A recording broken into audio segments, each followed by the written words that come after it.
Hi and welcome. I'm the Reverend Dr. Cheryl Gaver, Presbyterian minister of 3 congregations in Eastern Ontario. And thank you for joining us for this week's Children Time. It's getting close to Christmas.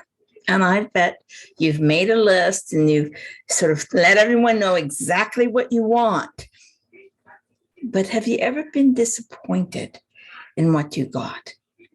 Have you ever discovered maybe it wasn't as good as you thought it would be? Or maybe it was good, but it wasn't really what you wanted. I know this week I got something in the mail. I'm going to cover up who it's from. And I thought, oh, wow, maybe it's a book. And then I saw who it was from. And I'm going, okay, it's not a book. Why such a big envelope for something? And then I opened it up. And inside was something really small. And I sort of, had to look again and said, I was expecting something bigger than this. I have no idea what I'm supposed to do with this. Anyway, I will ask a friend. Maybe she'll know. But it's like there was this huge package and I was expecting something decent size. And instead I get a little, Well, I'm sure that may have happened to you too. When we order things, especially if we order things online or through the internet, or we see something on TV and it looks so great and we go ahead and try to get it. And then when we open it up and it says, boy, this is small. Or maybe it's something we thought we'd like and we played with it for a little bit.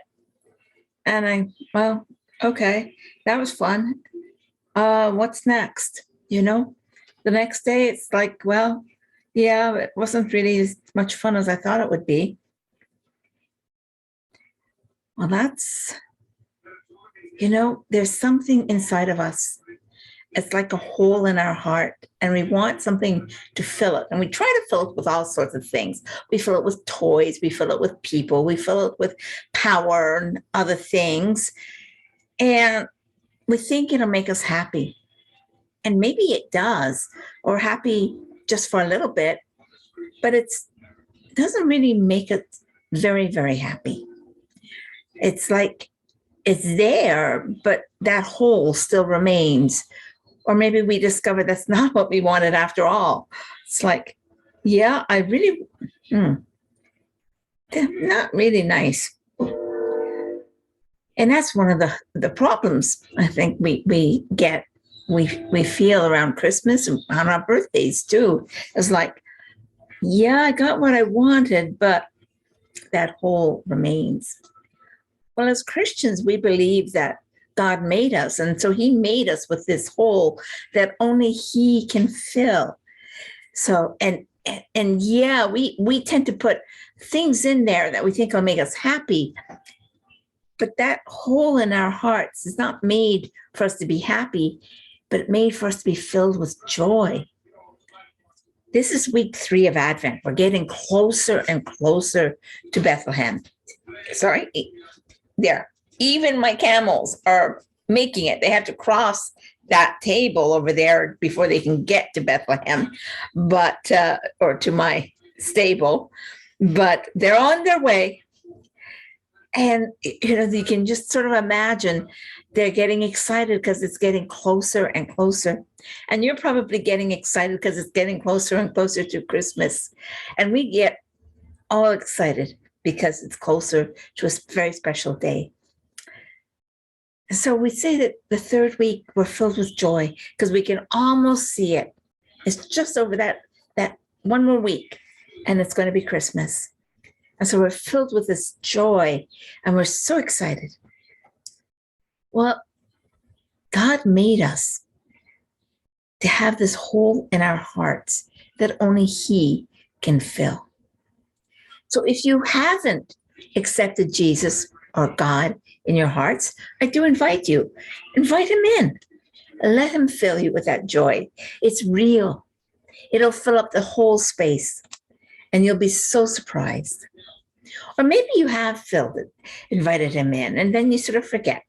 It's like, he's a friend. I really like him. But I got other things to do and I haven't been a good friend back. Well, take the time and say, hey, remember I invited you into my heart? Sorry I haven't talked to you for a while. Can you sort of fill me up with that joy again? Who knows? Maybe he will. And if you've accepted Jesus into your heart and your lives and you're filled with that joy, you know exactly what I'm talking about. Then the only thing you can say is, thank you. Thank you, God, for being who you are and for being part of my life. We're all looking for happiness, but we want a happiness that's real, that's really real, that's not going to just dissipate, fade away the next day. And we call that kind of happiness joy. And there's only one place to get it, and that's from God. So I do invite you in talk with God, see what he can do, what joy he can bring you. You might just be surprised. Once again, I'm the Reverend Dr. Cheryl Gaver, and thank you for joining us for this week, this Children's Time. Have a really great week, and see you next week. Take care. God bless.